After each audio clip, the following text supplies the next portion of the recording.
It's a new year, and whether it be the government, the media, wink, wink, celebrity, Hollywood elite, let me tell you this some things never change, and that is that they don't give a dick about you. I hate to say it. I know we're all trying to be optimistic, new year. Hopefully, we will get amnesia to forget about the shitstorm of last year. But if not, right, we're holding on to a little bit of hope. So I don't mean to rain on your parade, but I feel like this has to be said. These people who impact your lives day to day, they don't give a dick about you. They're so self-absorbed. They are Karen. They are Karen. Whether it be the government giving you potato chips as a stimulus, whether it be the media, do I need to expand? I will, though. I will. Or the Hollywood elite celebrities who impact our news and we take cues from them, right? And culture. They are so far up their assholes, their colons, their intestines, not to get into the anatomy. They are so far up it. They're not thinking about you. There's a little bit of hope, though, on this truth day. But I guess every day is truth day on Cancel Me, Baby. Mm-mm-mm. Most action I've gotten all year. Take it in. Not the 5 days of this year. No, I mean last January of 2020. Okay. In case you need clarification. And it's ironic because we are in such a time of like, we're in this together. And I will say on the bright side, I have noticed camaraderie, whether it be friends in the business, people who are in the same boat as me, we check in with each other every day. There are the people, the entities, like I say, have you noticed? It's like we have this whole thing that's been rocking our shit and people are still so obsessed with themselves. I know.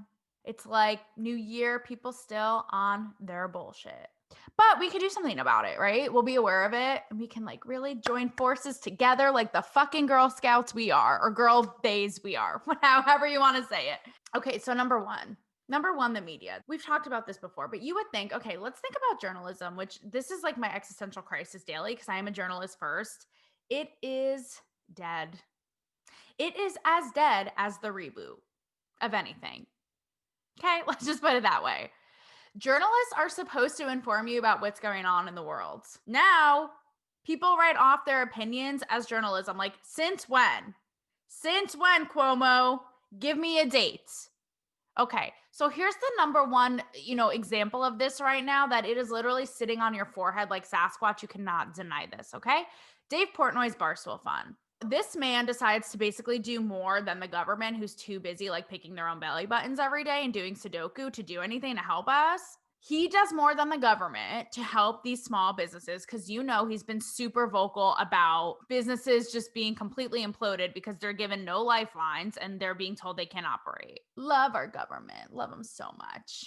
I write about them in my diary every day. So he starts the Barstool Fund. A couple weeks ago, this thing's already gone viral. It's raised like almost $20 million. I actually bought my Barstool Fund shirt, and he's already helped almost 80 businesses, small businesses across the country. And now he is vowing to help them forever, pay their employees, pay their bills, whatever it is, so they will not go under. And he's been posting these really emotional, like FaceTime interactions with them, telling them that they've are now part of this and they're going to be receiving money, and they're crying, and you can just see it's like they are in despair because their whole lives have like crumbled. It'll make your little tin man heart feel a little something. I'm telling you. Now, you would think if the media really cared about you, a small business owner, about you, the daughter of a small business owner, whatever it may be, it is in the trenches of the rest of journalism because it's nowhere to be seen. Why isn't it on here, CNN? Why isn't it on here, MSNBC? Ahoy, matey, I have my compass. Nowhere to be seen. Finally, Dave Portnoy calls it out. He tweeted because CNN had posted that Beyonce is going to be giving, I think, a grant of $5,000 to 100 people who are facing foreclosure or eviction, etc. And they post this. And Dave Portnoy's like, oh, wow. That's interesting. You would think if there was an initiative raising millions to help people so they could donate and be aware of it and see it, you guys would be all on it. It's the media amnesia. We love it. Do you know why the media isn't posting about this? To get it on people's radar, to get them aware so they could donate, because they don't like what Dave Portnoy stands for. It goes against their cherished little narrative. Their little narrative they've so carefully curated. Dave Portnoy this last year has been super vocal, speaking out. His message has been the same in that this is a horrible tragedy, but we are letting all of these businesses suffer. And he's challenged Fauci, who's like gone back on his words, who's changed his mind. Dave Portnoy first posted like, what the fuck, guys? You said flatten this curve. We did. And now you're saying we can't open until we find a cure. We don't have a cure to AIDS, to cancer, clearly to your own amnesia. So he's been super vocal about this, but the media, the mainstream doesn't like this. Why? Because it goes against their narrative. Their narrative that Fauci is Jesus Christ superstar, lockdowns are good, vaccines good, stay home, et cetera, et cetera, et cetera. Whatever else is a casualty, well, that's just too damn bad. He even said in one of his latest ones before he started this fun, I'm not even seeing my parents for the holidays. My dad won't stand a chance against COVID. He's old as shit. He won't stand a chance. We are grown adults. Leave it up to us, right? We don't need the government holding our hands like we're on the kindergarten playground to make choices about our lives. I'm going to get to that later.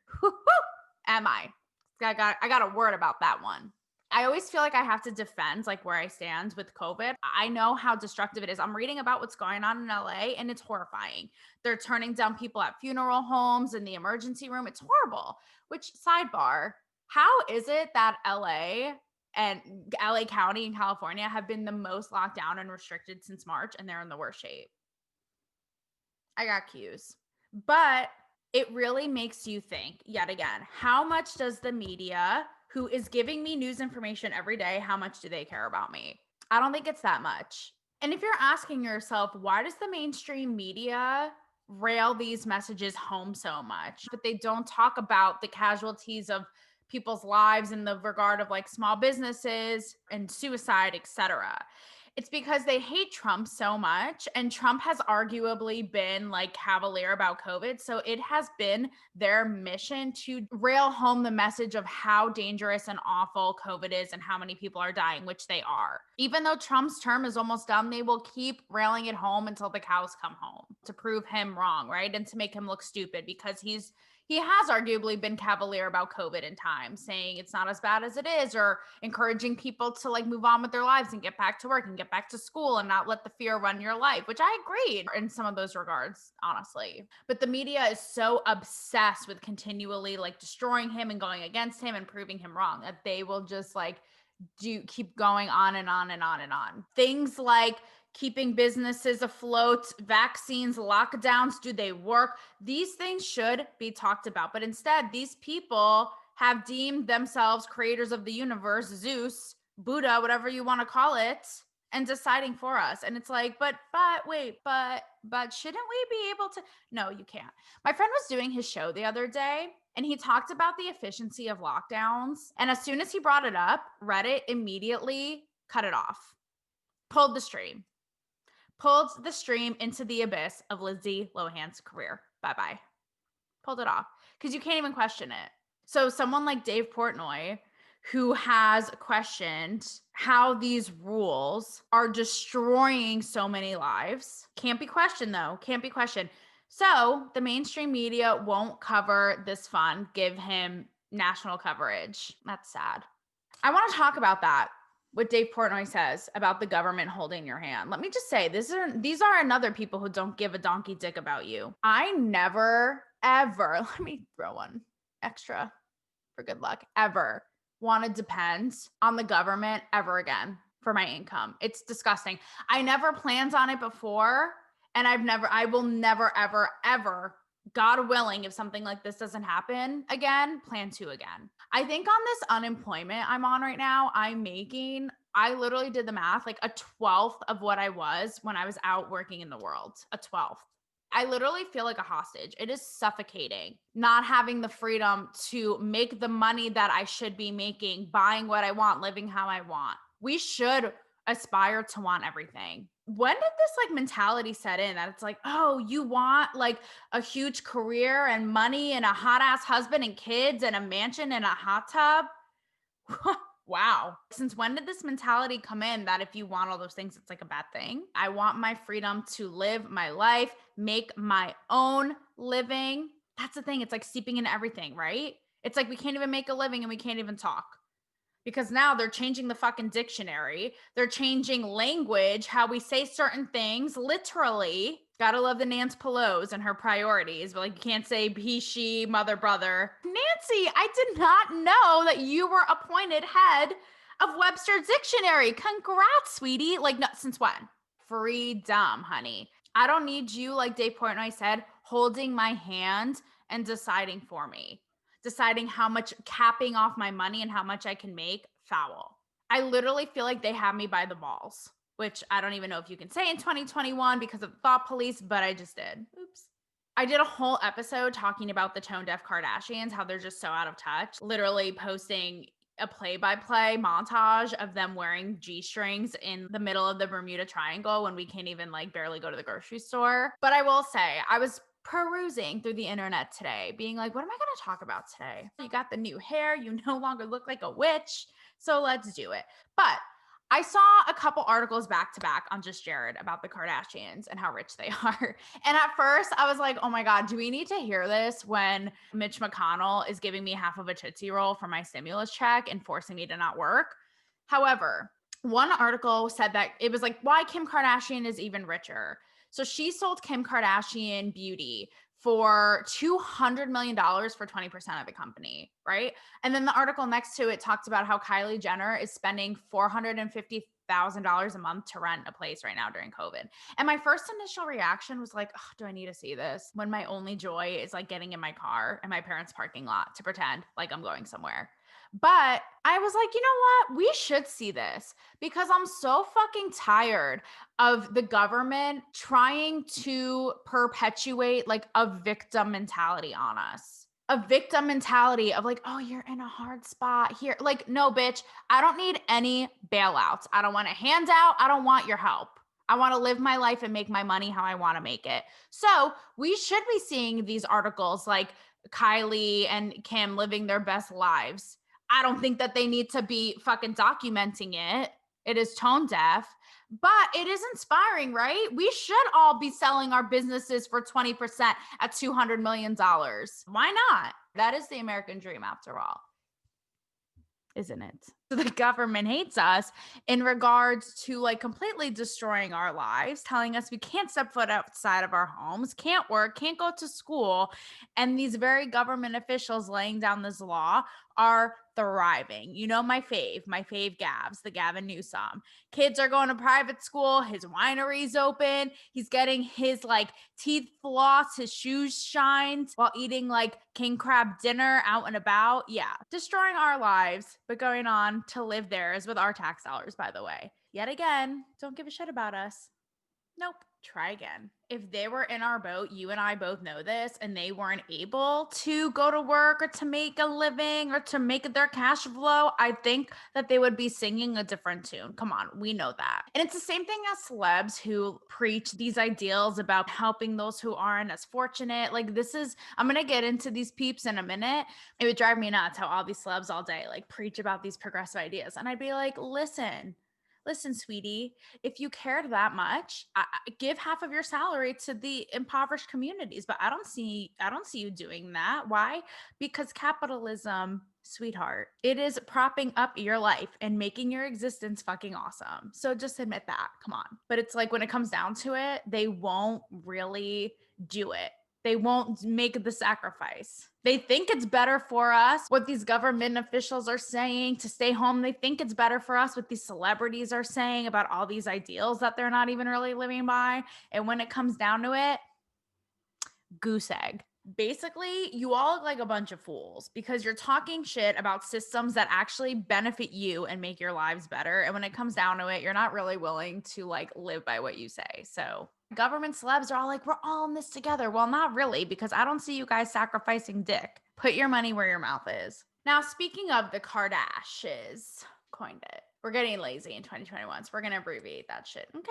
Does Hollywood, do these celebrities, despite the fact that they're making art and stories for you, do they really care about you? And this kind of like dovetails into the media as well. I had a friend say to me the other day, he was like, listening to your show, I didn't realize you were so anti-celebrity. And I was like, do I come off that way? I didn't mean to. I am somebody who was in it and can give you guys sort of the peeled back version. And yes, like I have the love hate thing, right? Like the Joan Rivers. It's almost like I love to hate them. And here's how this feeds into the bigger picture of what we're talking about today. I went to Hollywood like wanting to be Juliana Rancic and Ryan Seacrest, no joke. And then cut to last night, my dad was flipping through the channels and Access Hollywood was on. And I was like, who cares? Like, why do we care? I know. Can you imagine? What a 180. I saw so much and it almost made me jaded in a way. It's like I saw too much and I know too much, you know? Number one, about how different they are from us, their lives, their charmed, privileged lives, and how out of touch they really are. Now, that could sound contradictory because you're just like, wait, Taylor, you just said like the Kardashians, we should aspire to that. Fuck yeah. I think the part that really bugs me is that they have these like totally privileged separate lives, but they kind of like try to act like us. And part of me can appreciate it because I'm like, you want to connect. The pandemic has just like extracted that shit. Eyes have been opened in a major way where I think everybody's like, oh my God, you guys are not like us. Just stop it. When I was watching one of these award shows, which are so like apocalyptic and weird, I think it was like the AMAs or something, and Taraji was hosting. And they had people like up on the balcony with masks. And she explains, like, we invited some families and we're social distancing. We have the protocol mask, etc. But she says to them, like, oh my God, like, it's so good to see you guys. Like, isn't it so great to see another human? And I'm thinking to myself, like, stop it, Taraji. Like, you guys have all the means in the world. Maybe you have been pent up at home, but even so, like you're in a mansion with your own gym and a pool. Stop. I saw this meme the other day of this girl on a yacht, and you know who you are. I've seen it. And it says like she's on a yacht and she's typing and it says like 2020 so hard, but we're all in this together. That's how I feel like that is like the celeb world personified. It's like the curtain's been peeled back and it's like, now you guys like see what I've seen, right? You're like, we're over here and you're over here. Like, just stop trying to. Yeah, it's like you've seen too much. It's just not the same. It hits different. You're going away on your private jets. You can go on vacation. You're doing stuff. You have a huge ass mansion. Like, stop. Stop trying to act like it's the same because it's not. Hollywood and that like monster of like the media and reporting and celebrities and what they say. I don't know how much they really care about you. Because the whole point of my job when I was working out there, right, as a celebrity journalist was kind of to be the liaison between them and you guys and the fans. And the amount, and I've talked about it before, but the amount of like control and censorship, it's like, in the end, it almost became impossible to do my job because they were so like in a straitjacket of what they could and couldn't say. It became like pulling teeth trying to have a real conversation. A publicist hanging over your shoulder being like, don't ask them this, don't ask them that, don't run that. A perfect example, and I'm going to say this. I interviewed Nicole Scherzinger when she was promoting Moana. And this is like the Hollywood hypocrisy at its finest because they, especially, Disney. And listen, I love Disney as much as the next gal. And I have the fucking Moana soundtrack on my workout playlist. Almost 30-year-old woman listening to Moana at the gym, get with it. But these people are like the number one crusaders of like diversity and this and that and all those buzzy words that the woke loves these days. So I interviewed Nicole Scherzinger when she was promoting Moana because I think she plays Moana's mom. She and I in this room in a small room in Burbank at the Disney headquarters, and I always loved going there. It was like so exciting. It was so cool. And she and I had a really heartfelt, we were like almost sitting on the floor and we talked for like 20 to 30 minutes, I think. And we had a really heartfelt, really beautiful conversation. She told me that she didn't appreciate how Lilo and Stitch had kind of like appropriated Hawaiian culture and got it wrong. I guess she is Hawaiian and how Moana, the whole point, right, was to like really capture that and do it right. So she went on this whole thing about it. And in my head, I was like, that's the story. Fans who are all pushing for this true storytelling and diversity, right? All of these things, like you would think they would want to know this. And that's a pretty big deal how she said that, how she was like, I'm going to say it. I know I'm doing a Disney movie right now, but like, let me tell you, when this movie came out, they got it wrong. I didn't appreciate that. There you go. I left the room. And the Disney publicist, who was a woman, like literally beeline me and tackled me like a fucking quarterback and was like, you can't run that. Not even saying I would appreciate if you wouldn't, which like, this is, again, journalism, it died here. Saying you can't run that part because Lilo and Stitch was a Disney franchise. So it's like they can't be talking shit about their own movie. They can't have their talent talking shit on their own movie. So it never ran. And this is what I mean, right? It goes back to CNN and mainstream media not reporting the Barstool funds. It goes against their narrative. So these outlets that are supposed to be for you to read, to enlighten you, to inspire you, to educate you, it's really what they want. Do you see? To be honest with you, this is what made me sort of like open my eyes and have like kind of a bad taste in my mouth when it comes to Hollywood. And it kills me because I went out there with a dream, like I said, to be like the Ryan Seacrest, and oh my God. And if you watch my early interviews, I'm like that. I'm like, oh my God, Meryl Streep just walked by me. Oh, I'm going to die. You know what I mean? And then in the end, it turned into like, hey sis, what's up? I felt like in the end, and a lot of celebrity entertainment journalists will tell you this, it felt like we were just an extension of their PR. Like we weren't really there to be journalists or to get the stories for you. It was like we were just an extension of their marketing and the message they wanted to get across. And it became extremely frustrating. The publicists, to some degree, it's like, look, they're doing their job. Like the celebrity pays them to curate and protect their image, right? But the part that would bother me is that the celebs would go along with it. Very rarely they would stick up. Like if I asked a question and the publicist was trying to intervene, like, no, no, no. Very rarely, I will say, celebs would be like, no, no, no, it's okay, I got this. But the amount of times that they would just like be their publicist bitch and be like, yeah, and like cower away, I'd be like, you're a grown ass person. You're a grown ass person. You're famous. You have it all. You have a security blanket. You have money. You have fans. You have a huge platform. So you what? You have one journalist who asks you a challenging question. You're not going to lose anything. So what? Everything at the end of the day that they do, you guys, is sort of curated. It makes, and you know me, like I'm all about like being forthright. And maybe that's just not how the world works, but I'm all about like being honest and like saying what's real. And it's almost like they're the opposite, like Stepford Wives, which is ironic considering that I look like one right now with this hair. I feel like we're in a time when we need realness more than anything. And that's why it drives me crazy now more than ever. I found an interview that I did with Justin Baldoni. He's in Jane the Virgin, like 5 years ago, actually, almost this time of year when I had first moved to Hollywood. And he was promoting his CW show, My Last Days. Oh my God, it was so good. And I actually befriended one of the cast members in it, Kat Lazo. And the show is about young people who are literally facing their last days, who have some sort of terminal illness. And it is crushing.